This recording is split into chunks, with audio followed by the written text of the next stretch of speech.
Et question ce soir, comment l'Union européenne entrevoit-elle ses relations avec la nouvelle première ministre britannique? Direction Bruxelles, où nous attend notre correspondant Paul Germain. Bonsoir Paul. Ça s'annonce sous quels auspices alors?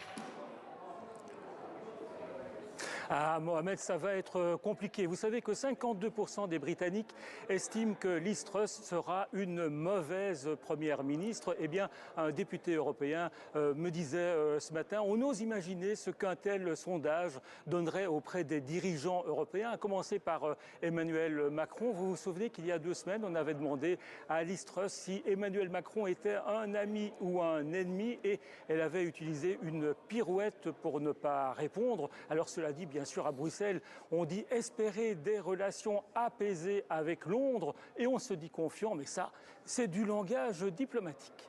Alors Paul, les dossiers brûlants ne manquent pas, mais est-ce qu'il y a une question brûlante qui risque de provoquer encore plus de tensions entre Liz Truss et l'Union européenne?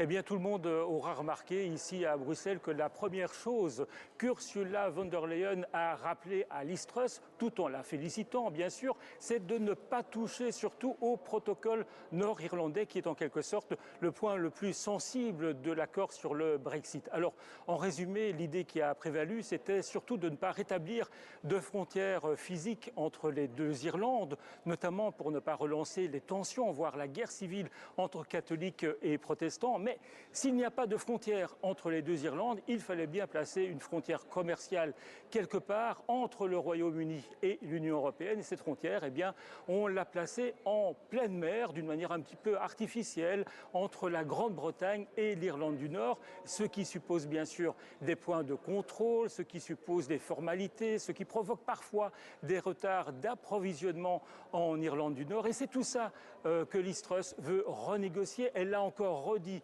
aujourd'hui, cet après-midi. Du côté de Bruxelles, en revanche, on ne veut pas en discuter parce qu'on sait que ce protocole, eh bien, il est fragile comme un château de cartes. Paul Germain à Bruxelles, relations houleuses en perspective donc entre Londres et Bruxelles.